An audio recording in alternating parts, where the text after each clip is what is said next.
नमस्कार, आप सभी का बहुत बहुत स्वागत है ताल ठोके में। आपके साथ हूं मैं रूबिका लियाकत। आज का बड़ा सवाल बिल्कुल आपके सामने है। क्या भारत अपनी क्रिकेट टीम के कोच के लिए किसी पाकिस्तानी को नियुक्त कर सकता है? और क्या अगर कल हाफिज सईद या दाऊद इब्राहिम जैसे आतंकी कोई बड़ी लॉ फर्म खोल ले तो उनके पास दुनिया के बेहतरीन वकील हो, तो क्या भारत को उनकी सेवाएं लेनी चाहिए? ये ऐसे सवाल है जो अब उठ खड़े हुए हैं। यूपीए ने जब से पाकिस्तान के उस वकील को हायर किया अपने केस को लड़ने के लिए आईसीए में। बहरहाल अभी इसी मसले पर सरताज अजीज प्रेस कॉन्फ्रेंस कर रहे हैं। पहले उनका रुख। जहाँ सिर्फ ये नेशनल सिक्योरिटी का मसला हो, हमारा कौमी मफाद हो, इसीलिए मैंने उसे रिस्पॉन्सिबल कहा। और नॉन सीरियस का सिर्फ हर चीज़ पे उसको एक ख़ास रंग देना अपने मखसूस सियासी मकासद के लिए, वो मेरा ख्याल है बहुत ही अनफॉर्चुनेट बात है और इसलिए इसका कोई ताल्लुक नहीं है। एक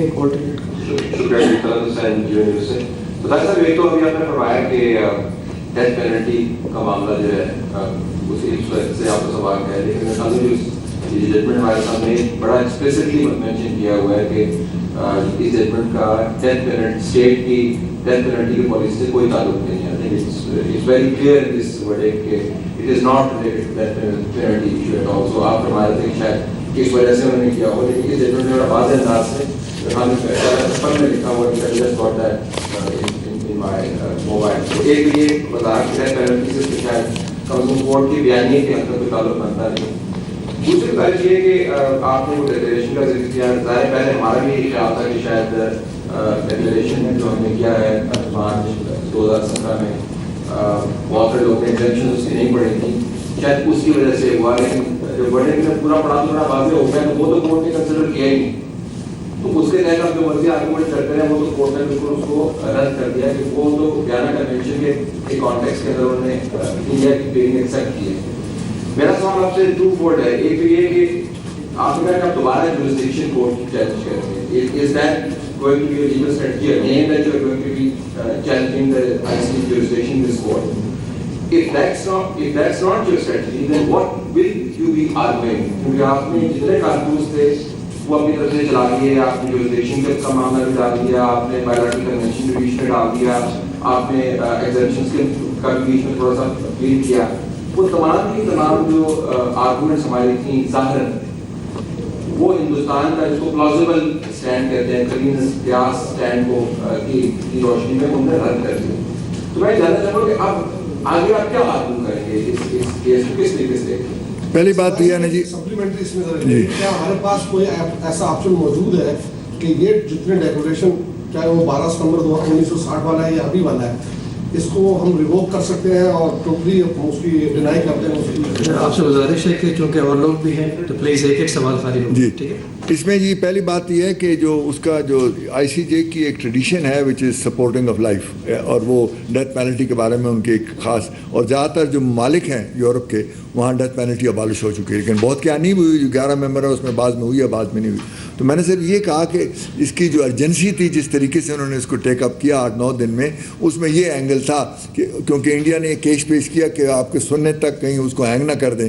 हालांकि मैंने 14 अप्रैल को बयान दिया हुआ था कि उसके पास 60 दिन है, 90 दिन है, लेकिन उन्होंने इस चीज़ को मिसयूज़ किया और आगे ले गए। तो इसमें ये मैंने नहीं कहा कि वो डेथ सेंटेंस के बारे में कोई जजमेंट हल, मुल्क के जितने कवानीन हैं जहाँ डेथ पेनल्टी अलाउड है उसको ओवरराइड नहीं कर सकते। अगर हमारे कवानीन के मुताबिक किसको डेथ पेनल्टी मिलती है तो they can't nullify it, it's not a court of appeal. Therefore that I just mention कि उनकी जो अर्जेंसी थी that is because they have generally very sensitive to right to life as well as the death penalty issue. दूसरा जो issue है कि jurisdiction, वो उन्होंने एक्सटेंसिवली एग्जामिन नहीं किया इस केस में। सिर्फ ये कहा कि हम इस केस को सुन सकते हैं या नहीं सुन सकते in the context of Vienna convention which is the access council access. तो उन्होंने कहा कि वो हम सुन सकते हैं। अब उसके बाद जो जुडिशियल की इशू है दे बिकम मच ब्रॉडर।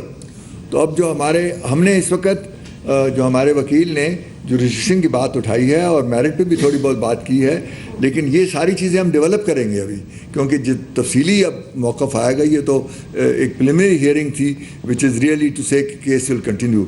जो एक्चुअल हियरिंग होगी उसमें जो हमारे वकला जो हैं वो इसको मज़ीद डेवलप करेंगे जुरिसडिक्शन पे भी और मेरिट ऑफ द केस पे भी, कि इंडिया ने जो वहाँ गया है वो इस मैरिट को, यानी उसकी जो करतूत हैं या उसकी जो एक्टिविटीज़ हैं, उससे अटेंशन डाइवर्ट करने के लिए ये सारा कुछ किया है। और हमने जो किया वो हमारे कानून के मुताबिक है। तो हमारी जो प्रेजेंटेशन होगी उसमें ज़्यादा एम्फेसिस इस बात की होगा कि we are following the due process of law in accordance, और उसमें जो उसका स्टेटस है, उसकी जो कन्विक्शन है वो सही है, और हम अपने कानून के मुताबिक उस पर अमल कर रहे हैं। थोड़ी सी डिले ज़रूर हो सकती है, लेकिन उम्मीद है कि हमारा जो कानून है वो प्रिवेल करेगा। जी इत्तेफाक देखिए, हम चर्चा कर रहे थे कुलभूषण के खिलाफ पाकिस्तान की तरफ से वकालत करने वाले खावर कुरैशी और यूपीए या ये कहिए कांग्रेस के कनेक्शन पर। और इस बीच सरताज अजीज की प्रेस कॉन्फ्रेंस जिसमें पाकिस्तान ने एक बार फिर से वही बात जाहिर कर दी है जिसकी आशंका हम लगातार कर रहे थे कि हो सकता है कि जो भी सुनवाई के बाद फैसला आया है और जो ऑब्जर्वेशन रहा है आईसीजे का, उसे ना माने पाकिस्तान। इस पर बातचीत करने के लिए सबसे पहले मैं कार्तिकेय मेरे सहयोगी का रुख करूंगी और उसके बाद खास मेहमानों से आपका तारुफ करवाऊंगी क्योंकि मसला बहुत गंभीर है। लेकिन कार्तिकेय, इस पर तो हम पहले ही चर्चा कर गए थे। ये हम मेरे ख्याल से कॉन्फिडेंट थे कि पाकिस्तान जो है ये बात नहीं मानने वाला है। देखिए, मैं इस पर बिल्कुल आश्चर्यचकित नहीं हूँ कि पाकिस्तान ने दोबारा ये सब बातें बोली कि हम आईसीजे को नहीं मानते हैं, हमारे अपने अंदरूनी कानून है, यानी सॉवरेन लॉज जिनको बोला जाता है। मुझे बिल्कुल आश्चर्य नहीं होता है क्योंकि ये स्टेटेड पोजीशन पे गया है। लेकिन इससे एक चीज़ ज़रूर होती है, पाकिस्तान का अंतर्राष्ट्रीय मंच पे दोगलापन साबित होता है।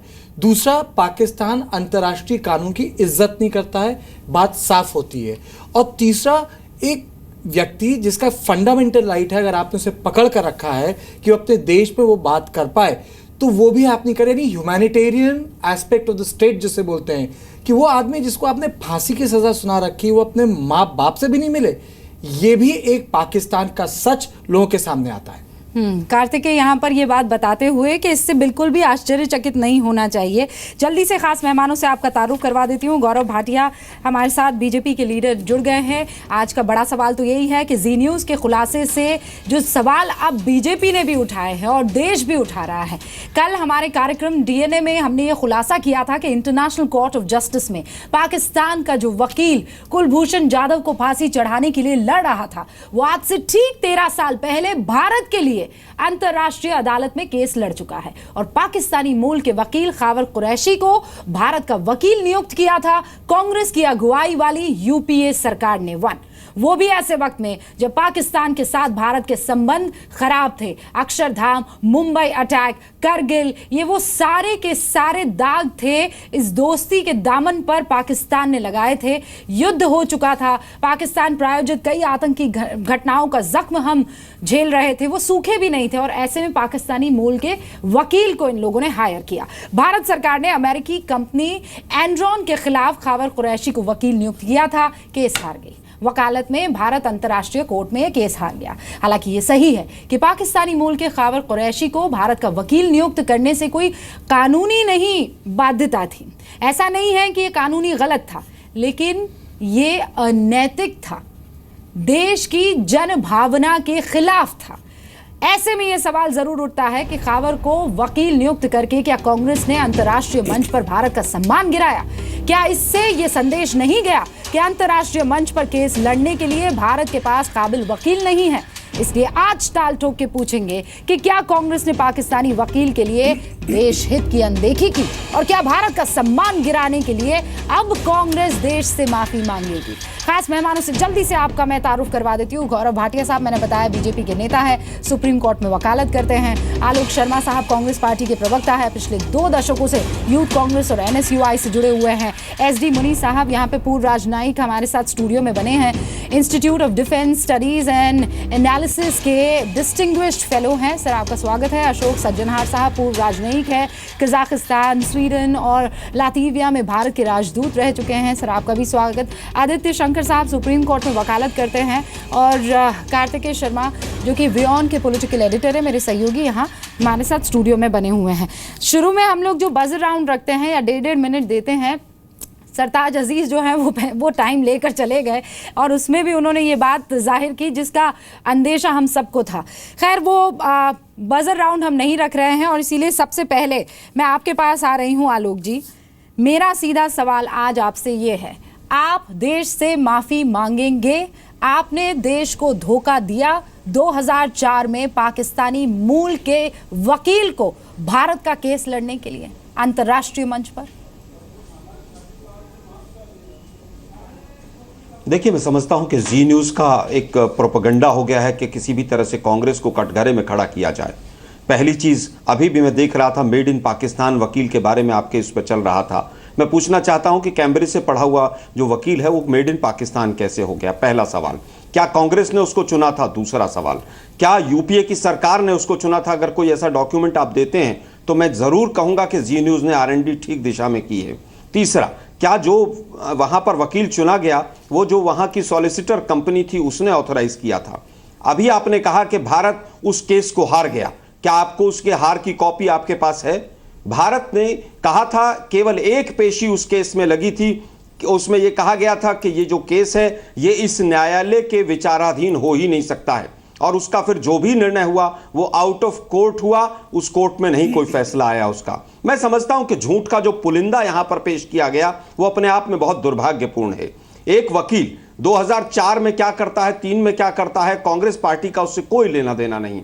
वकील वकील होता है। क्या अरुण जेटली साहब ने यूनियन कार्बाइड का जो केस लड़ा था हिंदुस्तान की सरकार के खिलाफ, क्या मोदी जी माफी मांगेंगे उसके लिए? इंदिरा गांधी के हत्यारों का जो केस लड़ा राम जेठमलानी ने, क्या वो जो आतंकवादी लोग थे जिन्होंने खालिस्तान की मांग की, उनकी पैरवी की, उनको लॉ मिनिस्टर बना दिया गया, और आज के वर्तमान अरुण जेटली साहब डिफेंस मिनिस्टर और फाइनेंस मिनिस्टर हैं, लॉ मिनिस्टर रहे? मैं समझता हूं मोदी जी को माफी मांगनी चाहिए। उसके बाद तमाम ऐसी चीजें रही हैं। आप मुझे केवल ये बता दीजिए, क्या बस केस सर, को मैंने बहुत भारत अच्छा सरकार के खासा खिलाफ टाइम था? दिया इसलिए केस ताकि आप भारत अपनी सरकार के सारी खिलाफ बात नहीं यहाँ था। पर रख दें। कैपिटल हाँ? नहीं, एक मिनट, रूबिका जी, केस किसके बीच में था? कैपिटल इंडिया पावर दो कंपनियां थी वर्सेस डाबोल के बीच में था। आप अपने R&D पर ध्यान दीजिए।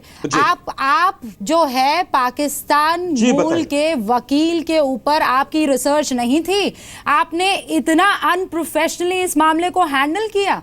आप ये कह रहे हैं हमारी R&D गलत है, आपको ये पता ही नहीं था। हाँ? जी न्यूज़ को अनप्रोफेशनलिज्म नजर आता है इसके बीच में। आपको पता है रूबिका जी, इटालियन मैरीन केस में कौन वकील है? जनहित नाम की कोई चीज होती है सर? इटालियन मैरीन केस में कौन वकील है? हाँ? नहीं, देशभक्त केवल जी न्यूज़ रहा है या बीजेपी रही है? सर, इसके अलावा कोई नहीं रहा। हम तो ताल ठोक के कहते हैं कि हम देशभक्त हैं, हम नेशनलिस्ट हैं। आप उसके ऊपर R&D नहीं करेंगे? अरे नहीं, जी न्यूज़ और बीजेपी के अलावा कोई देशभक्त नहीं है इस देश के अंदर। सर एक सेकंड आराम से, हाँ रिलैक्स कर दीजिए सर, एक सेकंड रुक जाइए। बिल्कुल सही। चीखने से आलोक चीखने से सच झूठ नहीं हो जाता। साफ बात यह है कि उस वक्त 2004 में जब वकील बदले गए तो ये यूपीए सरकार में वकील बदले थे, पहली बात है। दूसरी बात सुनिए सर, सुकून से एकदम अपनी बात बंद एकदम करिए। सुकून से सुनिए। आपने जो बात सकती होती, आपको किसी ने नहीं टोका था, बेरोक टोक 4 मिनट तक आपको पूरा बोलने इसलिए दिया क्योंकि हम चाहते थे कि आप अपनी बात रखें। लेकिन आप जरा अपने R&D पर थोड़ा सा ध्यान दीजिए। सुनिए, सुकून से सुनिए सर, ध्यान से सुनिए। बस आलोक जी, बस चला हो तो बताइए मुझे। आलोक जी बस आप ध्यान से सुनिए। चला जा रहा, हार गए और हिंदुस्तान की हार हो गई और देशभक्ति दांव पे लग गई। सर एक सेकंड रुक जाइए, एक सेकंड आप लोगों की। एक सेकंड रुक जाइए। एक पेशी के अलावा दूसरी सर रुक जाइए, मुझे आपकी आवाज रोकनी पड़ेगी, बंद करनी पड़ेगी, और उसके बाद फिर आप शुरू हो जाएंगे कि प्रोपेगेंडा है और हम ये सोचते हैं और हम ये चाहते हैं। तो चाहेगा तो कांग्रेस की आवाज को रोक देगा। सर पूरा मौका दे दिया गया। आलोक जी आप नहीं रुकेगी। आप रुक जाइए, शांत हो जाइए, एकदम शांत हो जाइए। आज आपके लिए थोड़ी मुश्किल है, जवाब देने में आपको थोड़ी मुश्किल होगी, लेकिन कोई बात नहीं, रुकिए, आप एक एक करके सुनिए, एक एक करके सुनिए आरोप क्या है। ठीक है, 15-16 घंटे से आप होमवर्क कर रहे हैं, ये पता चल रहा है। ठीक है, इससे पहले तो अभी कोई सामने नहीं आया था। कोई अब आप लोग बैठे, खूब आपने रिसर्च किया। अरे इतनी रिसर्च तब कर लेते ना सर, इतनी रिसर्च तब कर लेते ना जब हायर किया जा रहा था वकील। देखिए, मोटी मोटी कहानी। रुक जाइए सर, जन भावना नाम की कोई चीज होती है। मोटी कहानी यूपीए की ये है कि कोल स्कैम हुआ, प्रधानमंत्री को नहीं पता था। 2G स्कैम हुआ, मंत्री को नहीं पता था। यानी कोई रिस्पॉन्सिबिलिटी कोई किसी की नहीं होती पर काम हो जाता है। पर तथाकथित बात यह है कि जब आप नेशनलिज्म की बात करते हैं तो उस प्रोफेशनलिज्म की ताक में उसे डस्टबिन में नहीं डाला जाता।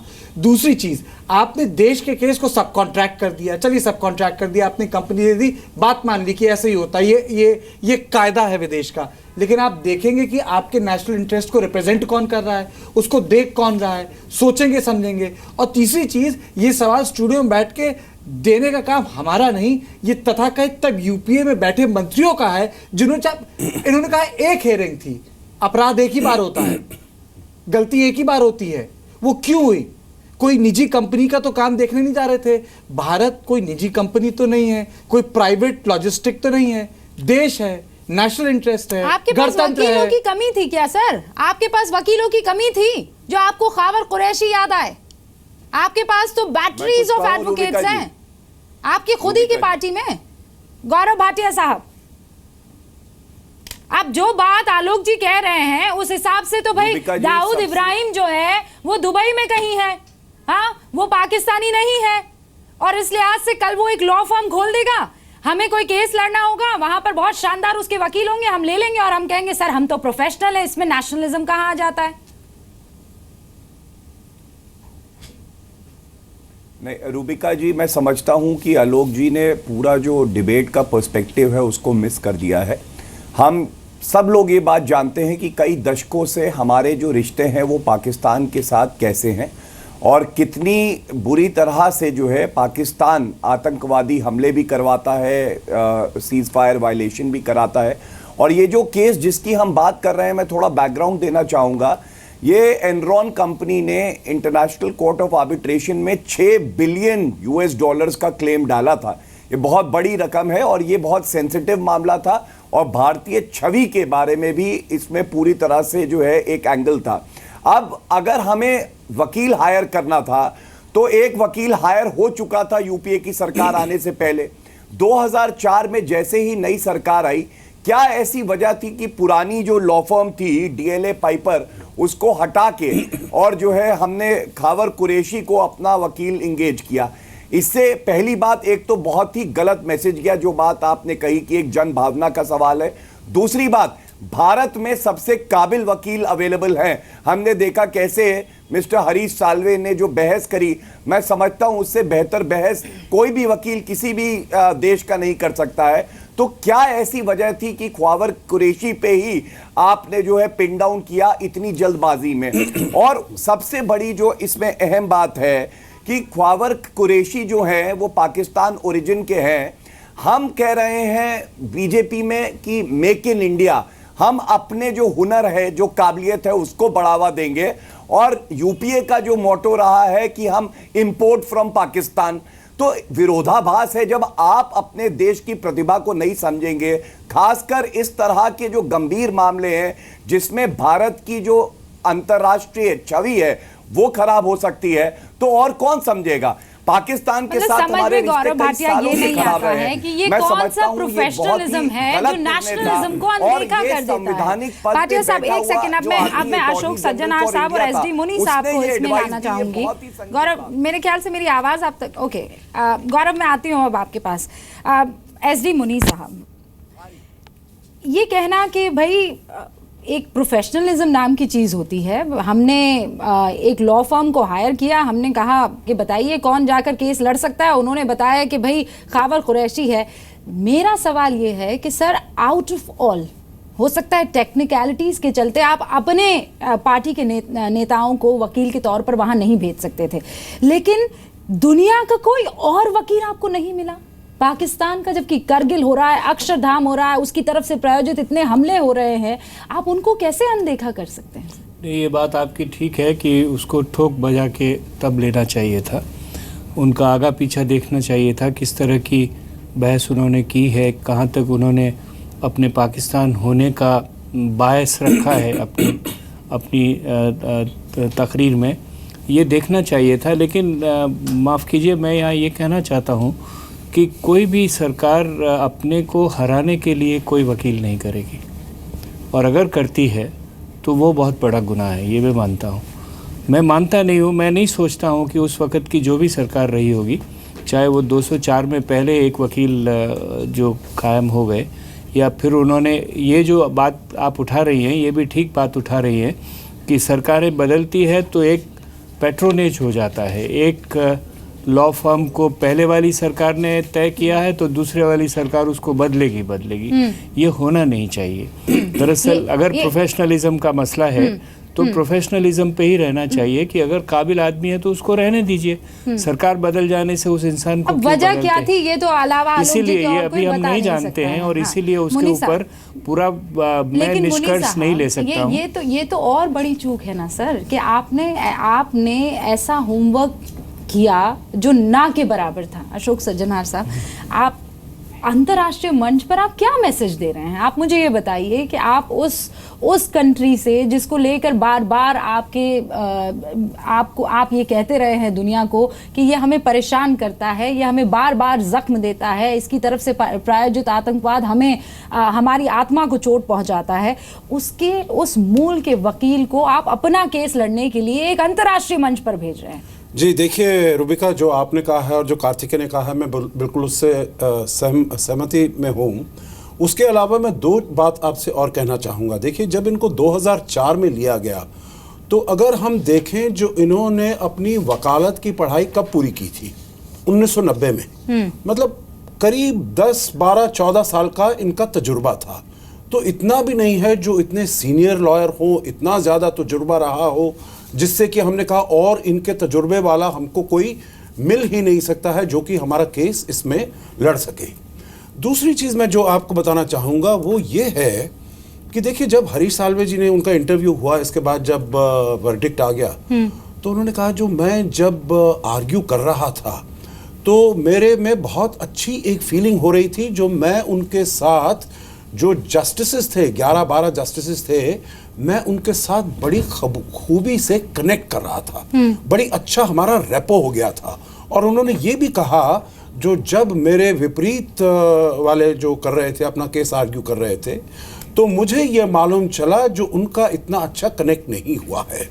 मैं आपको एक चीज़ इसमें बताना चाहूँगा, क्योंकि मैंने भी अपने करियर में बहुत सारे देशों में इंटरनेशनल लेवल पर, अंतर्राष्ट्रीय स्तर पर बहुत सारे नेगोशिएशन किए हैं। चाहे वो जनीवा में हो ट्रेड नेगोशिएशन हो, चाहे वो ब्रसल्स में हो ट्रेड नेगोशिएशंस हो, या आसियान के साथ। उसमें देखिए, जब तक आप पूरी तरह से कन्विंस्ड नहीं है अपने केस के बारे में, आप उस केस को अच्छी तरह प्रस्तुत नहीं कर पाएंगे।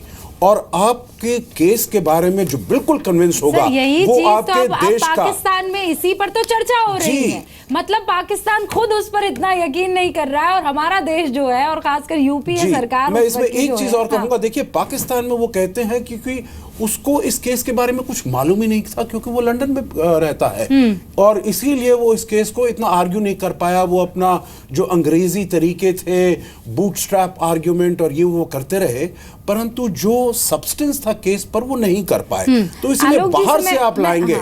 आलोक जी, मैं आपसे यही क्या यूएसपी थी, क्या वजह थी, क्या मजबूरी थी, क्या स्ट्रेंथ थी खावर कुरैशी की कि आपने अपॉइंट किया उनको अपने केस के लिए? देखिए रूबिका जी, बार बार इस चीज को पूरी तरह से मिसगाइड किया जा रहा है। मेरे 3-4 बिंदु हैं, उनको जरा ध्यान से जी न्यूज के दर्शक सुने। क्या कांग्रेस ने चुना था? पहला सवाल। क्या यूपीए की सरकार ने चुना था? दूसरा सवाल। क्या उन्होंने केस लड़ा था? तीसरा सवाल। उन्होंने केस नहीं लड़ा। फॉक्स एंड मॉन्डल कंपनी ने उनको केवल एक कागज दिए कि जाकर आप ये कहिए कि साहब ये इस कोर्ट के जुरिडिक्शन में ये मैटर नहीं आता है।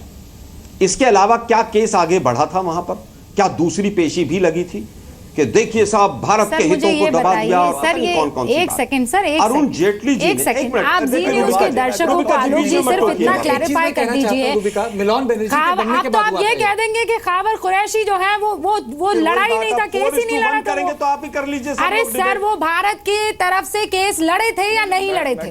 उस वक्त आपकी सरकार थी कि नहीं थी? मैं केवल ये कहूंगा कि Fox and Mandal company appoint की गई। फॉक्स एंड मंडल कंपनी ने अपना एक वहां पर रिप्रेजेंटेटिव भेजा जो आज की तारीख में भी ब्रिटिश नागरिक और आपको पता ही नहीं था।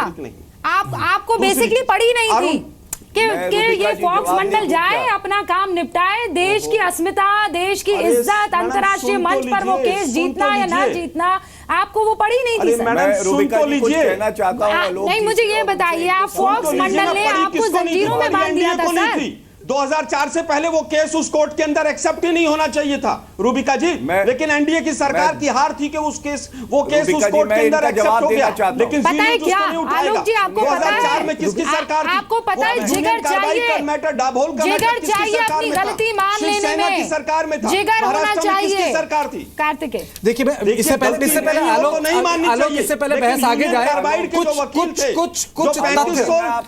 तथ्य सामने आ जाने चाहिए, कुछ तथ्य सामने आने चाहिए, दर्शकों के पास होने चाहिए। ये फैक्ट्स है, ये कोई राय नहीं दे रहा हूं मैं, ये तथ्य हैं। और तथ्य ये है कि 2004 में जब नई सरकार आती है और उसमें जब अटॉर्नी जनरल बदलते हैं और मिलोन बनर्जी नए अटॉर्नी जनरल बनाए जाते हैं। सुन लीजिए, आपको अपनी बात रखने का वक्त मिलेगा, आपको अपनी बात रखने का वक्त मिलेगा। जब मिलोन बनर्जी नए अटॉर्नी जनरल बनते हैं, यानी देश के सबसे महत्वपूर्ण पद पे बैठते हैं, सीनियर लॉ ऑफिसर बनते हैं, तो जो फर्म होती है डीएलए पाइपर, उसको हटा के फॉक्स मंडल को दिया जाता है। इसमें तो कोई दो राय नहीं, ये फैक्ट है, तथ्य अपने मन से नहीं बना रहा।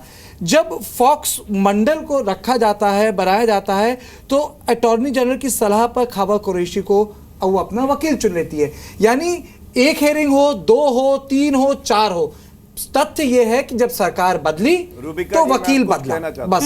अब आप बोलिए, मैं उत्तर दूंगा। आप एनडीए पर मत चले जाना सर। भारत सरकार की मर्जी से उसको चेंज किया था या उसको अपॉइंट किया था कि आप जाकर रिप्रेजेंट कीजिए? पहला सवाल। दूसरा सवाल, रूबिका जी मेरे सवाल सुन लीजिएगा, बहुत पिन पॉइंटेड सवाल पूछ रहा हूं। वर्तमान में इटालियन मैरीन का केस चला, उसमें जो वकील हैं वो एलियन पैलेट हैं। एलियन पैलेट मेक इन इंडिया नहीं है, और एलियन पैलेट वही हैं जो पाकिस्तान का पक्ष अभी भी वर्तमान में रख रहे हैं। जम्मू कश्मीर में कृष्ण गंगा प्रोजेक्ट के लिए मूल क्या जी न्यूज़ इस पर भी रिसर्च करेगा? और पाकिस्तान के लिए केस नहीं,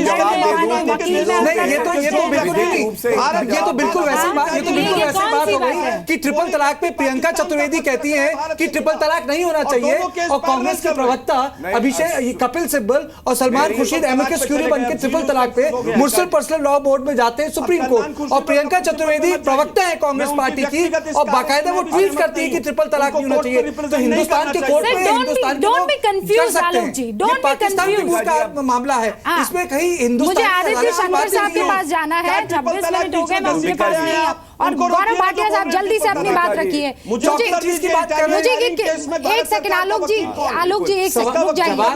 जवाब नहीं, एक सेकंड आलोक जी, एक सेकंड आप अपने आपसे जो सवाल पूछा जा रहा है उसका जवाब दीजिए ना। आप सवाल में सवाल नहीं खड़ा कर सकते हैं। आज देश आपसे सवाल पूछ रहा है, आप मजाक मत बनाइए ना इससे, आप मजाक मत समझिए। वो गलत है, आपका सवाल ठीक है। गौरव भाटिया, भारत सरकार का जो गौरव भाटिया केस में है, वो पाकिस्तान का भी वकील है। की बात क्या है रूबिका जी? चिंता की बात यह है कि एक वकील और एक लॉ फर्म जब एक केस को पूरी तरह से तैयार करके भारत को रिप्रेजेंट कर रहे थे, तो आज आलोक जी को इस प्रश्न का उत्तर देना है, वो क्या कारण था कि उस लॉ फर्म को जो तैयारी कर रहा था, जो भारत से था, उसको हटाया गया? पहला। दूसरा सवाल यह है कि बहुत सी चॉइसेस थी, इंडिया में बड़े काबिल सीनियर लॉ ऑफिसर्स भी हैं। आप ये बताइए कि ये जो सिलेक्शन किया ख्वावर कुरैशी का, क्या ऐसे रीजंस थे जिसकी वजह से ख्वावर कुरैशी ही रहेगा और कोई नहीं? और तीसरी बात ये बता दूं, अटॉर्नी जनरल फॉर इंडिया सबसे बड़ा संवैधानिक पद है वकील के लिए, जो वो कहता है उसको सरकार की आवाज माना जाता है। और इस केस में ये बात स्पष्ट है कि अटॉर्नी जनरल फॉर इंडिया जैसे ही नियुक्त हुए, उसके बाद लॉयर बदला गया। तो ये जो लॉयर बदला गया, ये आप इतनी दलीलें दे रहे हैं, उन दलीलों में वजन मुझे कम नजर आ रही है। ख्वावर कुरैशी को ही लाते हैं। एक वजन है भाटिया साहब, लेकिन आप उसके वजन को देख नहीं पाएंगे। वजन नहीं है, मजबूरी आप दिखा रहे हैं। ऐसा लग रहा है आज आप ख्वावर कुरैशी के लिए वकालत यहां पर कर रहे हैं, उनका केस लड़ रहे हैं आप यहां पर, ऐसा लग रहा है। अगर गलती हुई है, और अगर क्यों गलती तो हुई है, उस पर आपको माफी मांगनी चाहिए, उसकी बजाय आप इधर से उधर जलेबियां में लगे हुए हैं। मेरे पास आदित्य शर्मा साहब लगातार बने हुए हैं, शंकर साहब, उनका भी जरा रुख मैं कर लूं। आदित्य जी, आप इतने बड़े सीनियर लॉयर हैं, सर जरा ये बात समझा दीजिए कि अगर कोई लॉ फर्म किसी वकील का चुनाव कर लेती है तो क्या देश की सरकार इतनी कमजोर होती है या इतनी मजबूर हो जाती है या उसके हाथ में ऐसी जंजीरें बन जाती है कि वो उसे चेंज नहीं कर सकती है?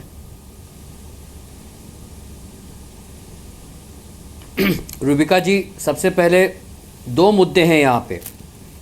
कोई भी सरकार जब अपना वकील चुनती है या जो भी किसी भी एडवोकेट की नियुक्ति करती है जो उसका पक्ष एक कोर्ट में रख सके, तो उसकी काबिलियत का तो अपना एक इशू होता है, लेकिन मूलतः उसका उस देश के प्रति क्या भाव है, खास करके जहाँ पे भारत सरकार का इंटरेस्ट रखा हुआ है, इसको तवज्जो देने की ज़रूरत होती है।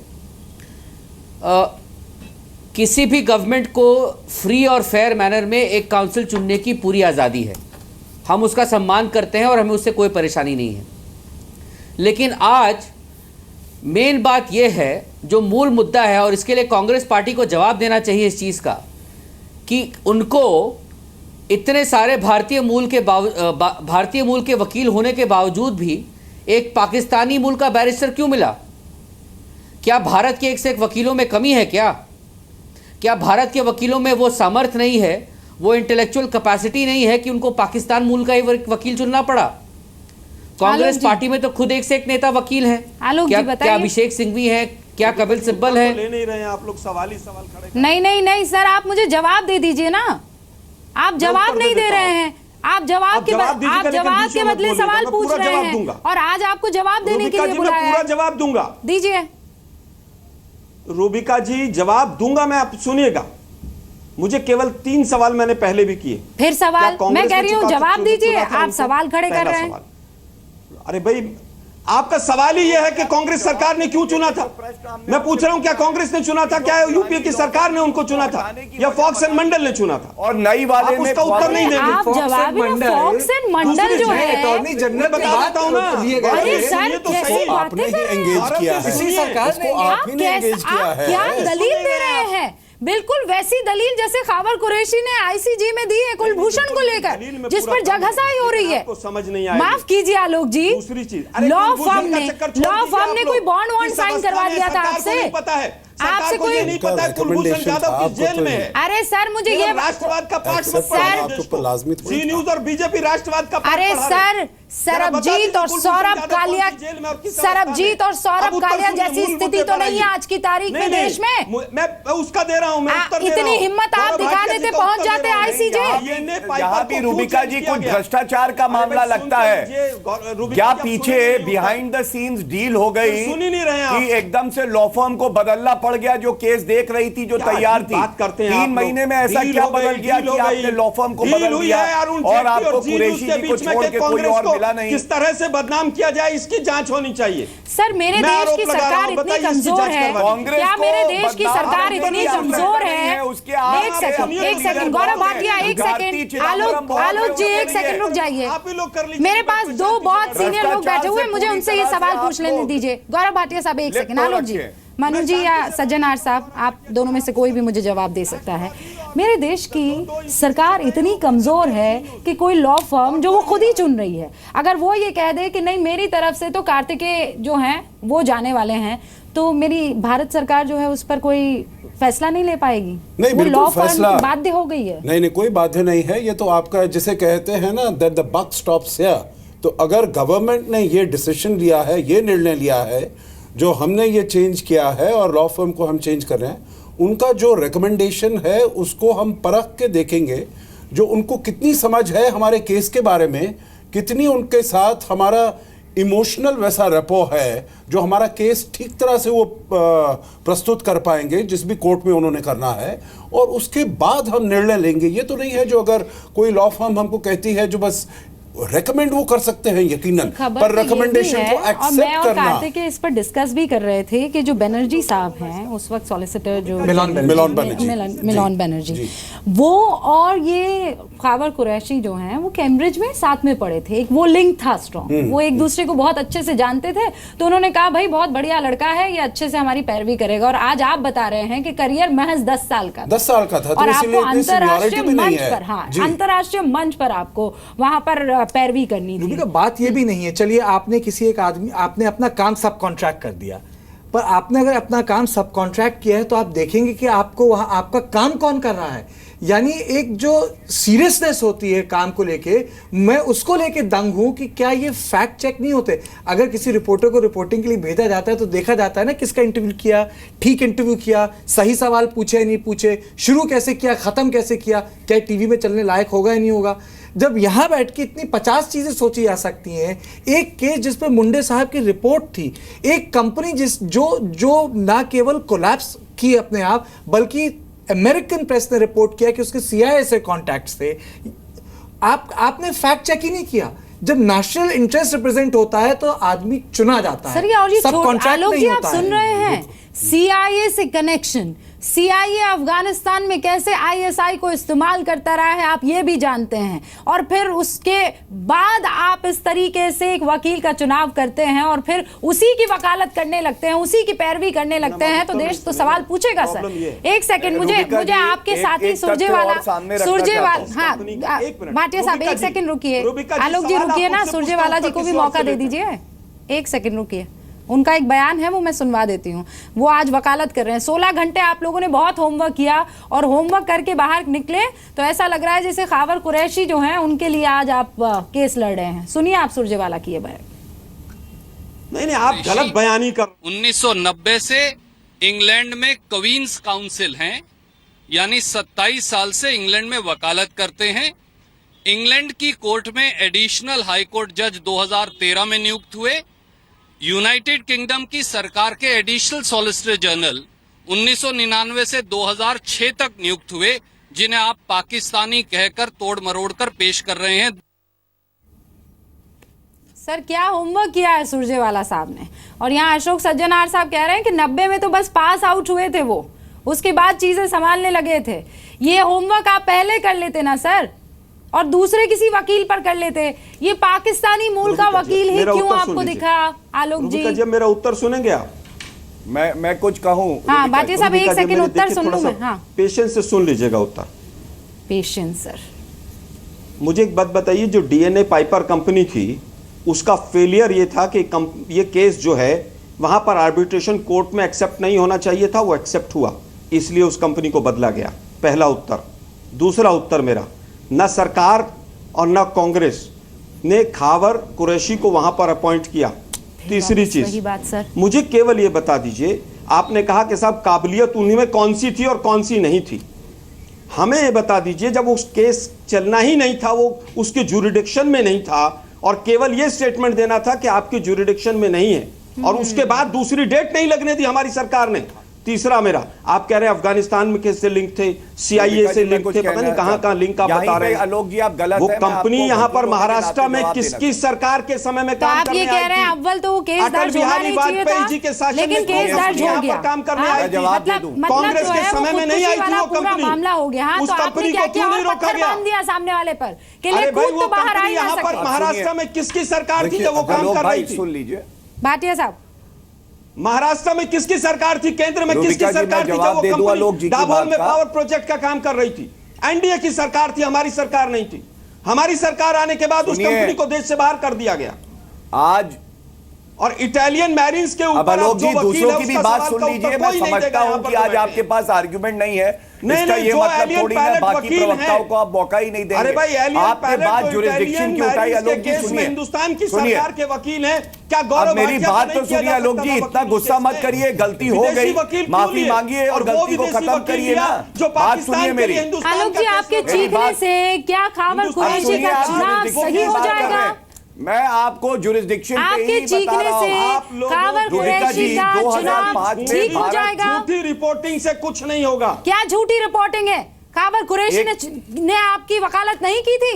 एक मिनट रूबिका जी, क्या मैं उनका लीगल बिंदु पे जवाब दे रहा हूं? आलोक जी आप सुनिए, 2005 में भारत ये केस हारा, और आप देखिए कि क्या लिखा गया। ये जो खावर कुरैशी हैं, ये वकील होने के नाते जो दलील इन्होंने इंटरनेशनल कोर्ट ऑफ जस्टिस में अभी कुलभूषण जाधव जी के केस में थी कि इंटरनेशनल कोर्ट ऑफ जस्टिस का जुरिस्डिक्शन नहीं है, यही अपील उन्होंने उस वक्त भी दी थी, और मेरिट पे उन्होंने भारत की तरफ से कोई बहस नहीं करी, और इसीलिए भारत ये केस हार गया।